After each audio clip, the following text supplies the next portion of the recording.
YouTube चॅनलमध्ये तुमचं मनपूर्वक स्वागत आहे।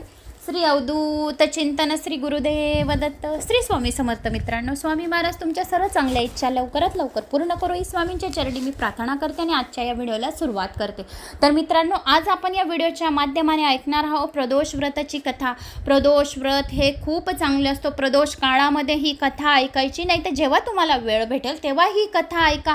प्रदोषाची व्रतकथा ऐकल्याने आपल्या सर्व इच्छा पूर्ण होतात। तर ही व्रतकथा इतकी महान पुण्यमय आहे। 1000 गायी ब्राह्मणाला दान केल्याचे पुण्य मिळते, 1000 रुद्राभिषेकाचे पुण्य मिळते आणि आपल्याला जे मनामध्ये इच्छिलेले फळ आहे ते आपले सर्व जे पण आहे आपली इच्छा मुलांप्रती नवऱ्यांप्रती बायको जे पण तुमची इच्छा आहे ती इच्छा लवकरात लवकर पूर्ण होते।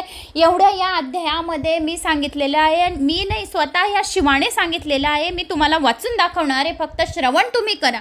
आणि ज्या वेळेस तुम्ही श्रवण करत आहे त्यावेळेस तुम्ही आपल्या घराच्या देवघरात बसून या मंदिरात बसून बी बसलेले तर एक पाण्याचा ग्लास छोटा घेऊन घ्या, 2 अगरबत्ती लावा, घरात असणार तर पाण्याची बाटली जवळ ठेवा आणि एक तेलाचा दिवा तुपाचा दिवा लावा, तूप नसणार तर तेलाचा दिवा सुद्धा चालेल। आणि जे 2 अगरबत्त्या लावल्या त्याची थोडी रक्षा त्या पाण्याच्या ग्लासमध्ये या बाटलीमध्ये टाका आणि ते पाणी आपल्या मुलांना नवऱ्यांना सासू सासऱ्यांना सर्वांना प्यायला द्या। असे हे प्रदोष व्रताचं पाणी जर आपण पिलं तर आपले सर्व दोष समाप्त होऊन जातात आणि समस्त पापांमधून आपण मुक्त होतो।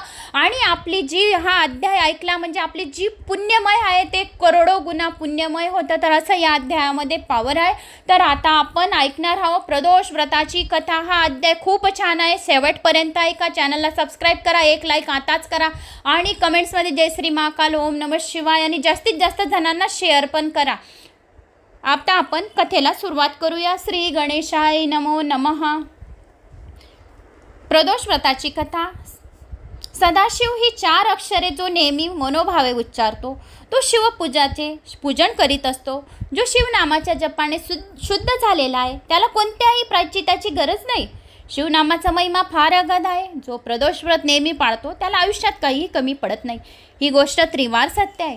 ज्याला आयुष्य, आरोग्य, सुख संपत्ती आणि दिव्य ज्ञान सहजासहजी आणि भरपूर प्रमाणात हवे असेल तर हे प्रदोष व्रत मनोभावे करावे। हे व्रत केले की त्याचे दारिद्र्य आणि दुःख 6 महिन्याच्या आत नाहीसे होते। 1 वर्षभर प्रदोष व्रत केले ते चांगले असे ज्ञान प्राप्त होते। 12 वर्ष प्रदोष व्रत आचरण्याच्या घरी स्वतः भाग्यलक्ष्मी स्वतःहून चालून येते आणि त्याच्या घरात धनधान्याचा भंडार भरलेला राहतो। 7 जन्माची त्याची दरिद्री दूर होते। व्यास महर्षींनीच हा महिमा सांगितला आहे। जो कोणी हा महिमा खोटा आहे असे म्हणेल त्याला याच जन्मी फार दुःख आणि दारिद्र्य आणि क्लेश सहन करावे लागतील। हा महर्षी व्यासांनीच सांगितलेला महिमा आहे तो मी तुम्हाला सांगत आहे।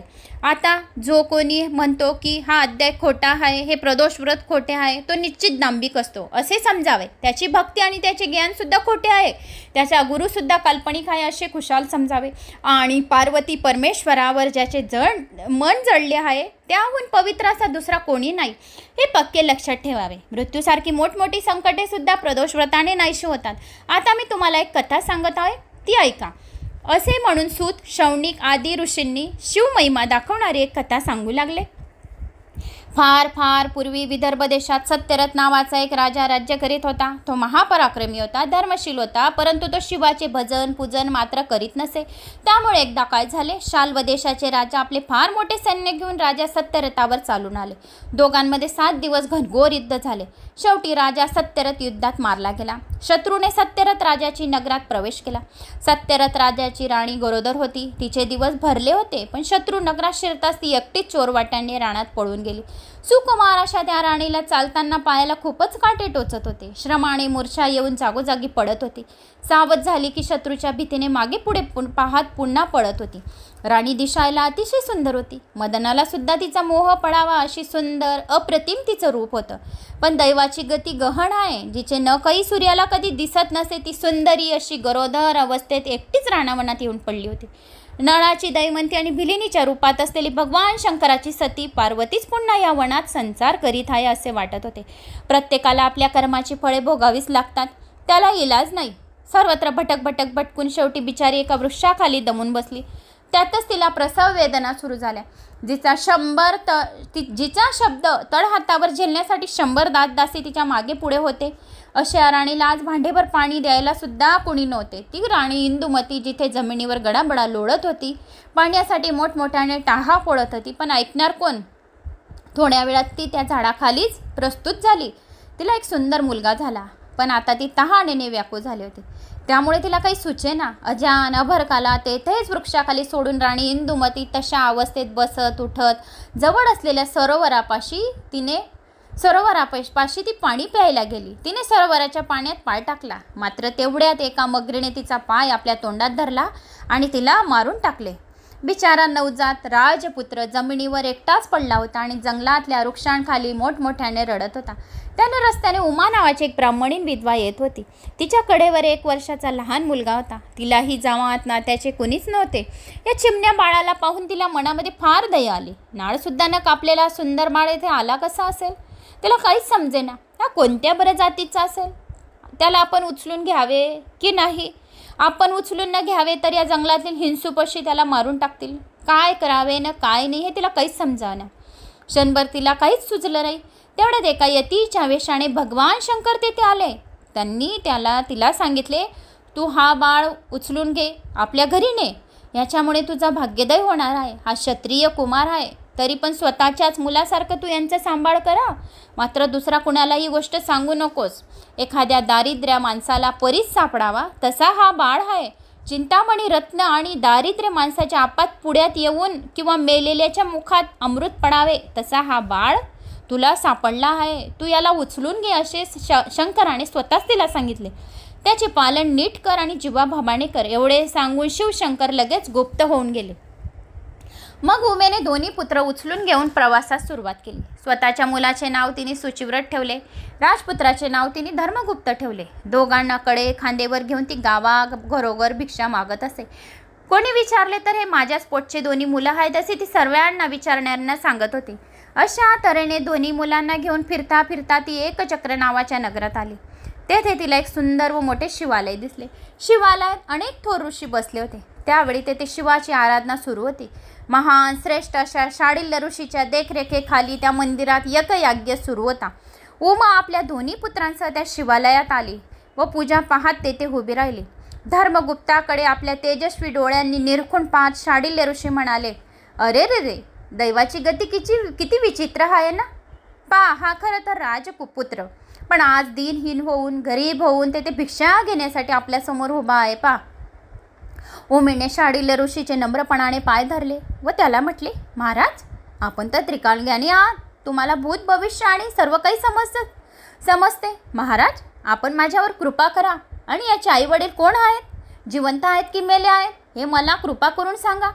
तेव्हा तिला उठवत शाडिल्य ऋषी म्हणाले, या राजपुत्राचा पिता सत्यरथ नावाचा एक राजा होता. एकदा काय झाले, हा प्रदोषाच्या वेळी भगवान शंकराची पूजा करीत बसला होता. तेवढ्यात त्याच्या शत्रूंनी त्याच्या नगरावर हल्ला केला. नगराला सर्व बाजूंनी वेढा पडला. तेव्हा शंकरांनी पूजा तशीच सोडून तो शत्रूशी लढायला रणगणात गेला. शत्रूंनी ठार मारले हे खरे, परंतु नंतर पूजा पूर्ण न करता सत्यरथाने जेवण केले. पूजा पूर्ण करण्याचे विसरून गेला. त्यामुळे तो अल्पायुष्य झाला आणि मरण पावला. म्हणून भगवान शंकराची पूजा चालू असताना कोणी उठू नये आणि अर्धवट शंकराची पूजा सोडून जाऊ नये. संपूर्ण पूजा, आरती, उदबत्ती, कापूर लावूनच सर्वांनी शंकराची पूजा झाल्यानंतरच उठावे असे शास्त्रात सांगितले आहे. म्हणून त्याच्या आईने सुद्धा कपटाने आपल्या सवतीचा प्राण घेतला आणि त्याची आई सुद्धा मरण पावली. म्हणून भगवान शंकराच्या वेळेस प्रदोष व्रतामध्ये जो कोणी प्रदोष व्रताची पूजा अपूर्ण करतो तो अतिशय लवकर मरण पावतो, अल्पायुष्य होतो आणि त्याचे आई वडील सुद्धा लवकर मरण पावतात. तर प्रदोष व्रतामुळे हे असे होते. म्हणून त्याच्या सवतीचा प्राण गेला आणि तिला मारून टाकले. हा राजपुत्र धर्मगुप्त यांनी मागच्या जन्मी शंकराचे कोणते सुद्धा व्रत अजिबात केले नव्हते. म्हणून हा जन्मात या आईवडिलांना पारखा झाला. म्हणून प्रदोषाच्या वेळी मनापासून भक्तीने शंकराचे पूजन करावे. कधीही पूजा शंकराची अर्धवट करून उठू नये. प्रदोष काळात देवी पार्वती समोर भगवान शंकर स्वतः नृत्य करीत असतात आणि सरस्वती वीणा वाजवत असते. पुरोहित सुस्वर बासरी वाजवत असतात. लक्ष्मी छानसा ताल देत असते. भार्गवी मधुर आलाप घेत असते. शिवाचा परम मित्र कुबेर यक्षपती हात जोडून समोर उभा असतो. सगळेच्या सगळे यक्ष गण गंधर्व 33 कोटी देवता सभोवती उभे राहून शंकराचे नित्य पाहत असतात.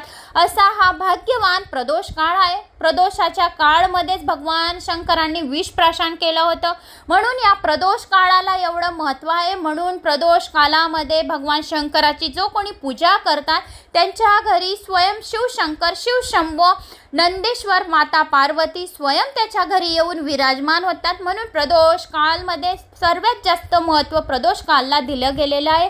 प्रदोष काळ सूर्यास्ताच्या 45 मिनिटं पहिले आणि 45 मिनिटांनंतर असा हा भाग्यवान प्रदोष काळ आहे. प्रदोष काळ 4:30 पासून तर 6:45 वाजेपर्यंत तुम्ही प्रदोष काळाच्या या एवढ्या काळामध्ये तुम्ही भगवान शंकराची केव्हा पण पूजा करू शकतात.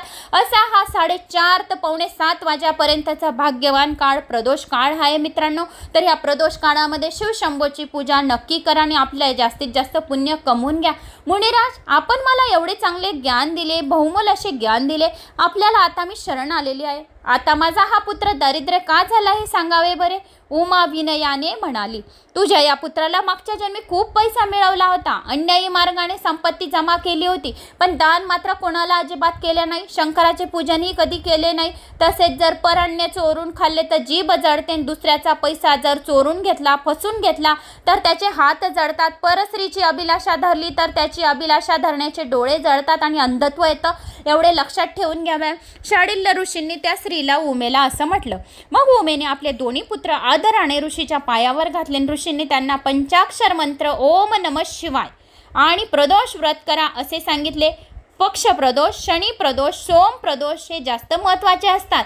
त्या त्रयोदशीत काही खाऊ नये, सत्कर्म करावे, शिवचे पूजन करावे. 3 घटका रात्र संपली की अतिशय भक्तिभावाने शंकराची पूजा करावी. प्रथम गाईच्या शेणाने भूमी सारवावी, नंतर त्याने कर्दळी केळीचा छानसा मंडप तयार करावा, त्यास भोवती सुगंध फुलाच्या माळा घालाव्या आणि आपण सुद्धा स्वतः शुभ वस्त्र नेसावे, पांढरे गंध आणि पांढरी सुवासिक फुले घ्यावीत. मग आपल्या समोरशी शंकराचे लिंग स्थापन करावे आणि मनोभावे पार्थिव शिवलिंग करून यथाविधी शंकराचे पूजन करावे. दक्षिण भागाला मूर्तकांची पूजा करावी, उजव्या बाजूला अग्नी असावा. त्याचप्रमाणे गजानन, अष्टमहासिद्धी, अष्टभैरव यांची योग्य प्रकारे मनोभावे पूजा करावी.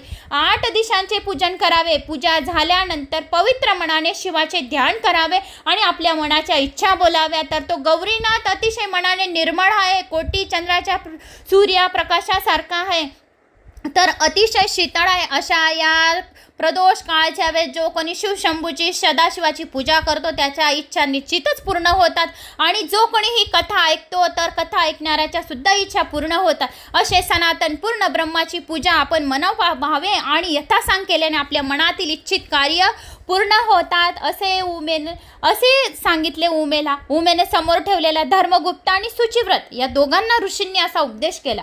मग ते दोघंजण काही दिवस एकचक्री नगरातच जाऊन राहिले. दोघांनी 4 महिने प्रदोष व्रताचे मुनींनी सांगितल्याप्रमाणे अगदी मनापासून तसेच केले. शिवपूजेची चोरी करणे तर सर्वात मोठे पाप आहे आणि प्रसाद तीर्थ चोरून घेणे ब्रह्महत्येसारखे पाप आहे. अशा रीतीने ते दोघंजण शुद्ध मनाने भक्तिभावाने प्रदोष व्रत आचरत होते. एकदा ब्राह्मण पुत्र शुचिव्रत असाच एकटा नदीकाठी फिरत असताना रस्त्यातली त्याच्या समोरची दरड एकदम ढासळली आणि त्यातून एक सुवर्ण मोरांनी काठोकाठ भरलेला हंडा त्या दरडीमधून बाहेर पडला. आपल्या घरी तो हंडा शुचिव्रत घेऊन आला. उमेला फार आनंद झाला. शुचिव्रताने आपल्या भाऊ धर्मगुप्ताला आपण आणलेल्या धनाचा अर्धा भाग देऊ केला, पण शुचिव्रत हा मोठा भाऊ असल्याने धर्मगुप्ताने ते धन घेतले नाही. अशा तऱ्हेने भगवान शंकराच्या कृपेने दोघांचे ऐश्वर्य वाढत चालले होते. रोज नियमितपणाने शिवपूजनात रंगून जात होते. एकदा दोघंजण एका वनात विहार करण्यासाठी गेले होते. त्याच वनात गंधर्व कन्या खेळण्यासाठी आल्या होत्या. त्या मुलांच्यात एक मुलगी दिसण्यात अतिशय सुंदर होती. राजपुत्र धर्मगुप्त तिच्याकडे आकर्षित होऊन टक लावून पाहत राहिले होती. धर्मगुप्ता परस्त्रीकडे असे पाहू नको. अशा तरुण स्त्रिया तरुणांचे चित्त हरण करतात, आपल्या मायाचे स्पर्शाने त्याचे शौर्य हरण करून घेतात. अशा स्त्रियांचा सहवास म्हणजे केवळ अनर्थाला कारण आहे. शुचिव्रताने आपल्या धाकट्या भावाला समजावून सांगत म्हटले. पुढे गेल्यानंतर तेथे त्याला गंधर्व राजाची कन्या अशुमती दिसली. तीही एखाद्या अप्सरेसारखी सुंदर होती. अशुमती या सुंदर तरुणांकडे एक टक दृष्टी लावून पाहत होती. तिला तिला एकदम आठवले. तिच्या वडिलांनी महेशाला म्हणजे श्री शंकराला विचारले होते, माझी ही स्वरूप सुंदर आणि परमप्रिय कन्या मी कोणाला देऊ? तेव्हा पार्वतीपती त्याला म्हणाले होते, धर्मगुप्त नावाचा सत्यरथ राजाचा मुलगा आहे, तो माझा परमभक्त आहे, त्याला तुझी कन्या दे. महेशाने सांगितल्याप्रमाणे तो तरुण हाच तर नसेल, हा किती सुंदर दिसतो. क्षीरसागरातून प्रत्यक्ष चंद्रच जणू काही याच्यावर आलेला आहे असे वाटत आहे. अश्रुमती स्वतःच असा विचार करीत होती. प्रथमदर्शनी त्याला पाहताच त्याच्या प्रेमात पडली. मग तिने आपल्या सख्यांना चतुराईने फुले आणण्यासाठी दुसऱ्या बाजूला पाठवून दिले. अश्रुमतीने हलक्या आवाजात राजपुत्र धर्मगुप्ताला हाक मारून आपल्याजवळ बोलावले. त्यासाठी तेथे मऊ पल्लवाचे तिने आसन तयार केले. राजपुत्र आसनावर येऊन बसला होता. तेव्हा मोठ्या खुशीत होता. इतक्या जवळ असूनही अश्रुमती त्याच्याकडे सरळ पाहू शकत नव्हती, लाजत होती. शेवटी धीर धरून ती म्हणाली, तुमच्या शृंगार सरोवरात पोहण्याची इच्छा करणारी मी एक राजहंसणी आहे. आपल्या मुखचंद्रमा पाहताच माझे मन तुमच्यावर जडले आहे आणि आनंदाने नृत्य करीत आहे. माझे नेत्ररूपी भुंगे तुमच्या कमलाभोवती गुंजन करीत आहे. प्रिया, मला आपली म्हणा.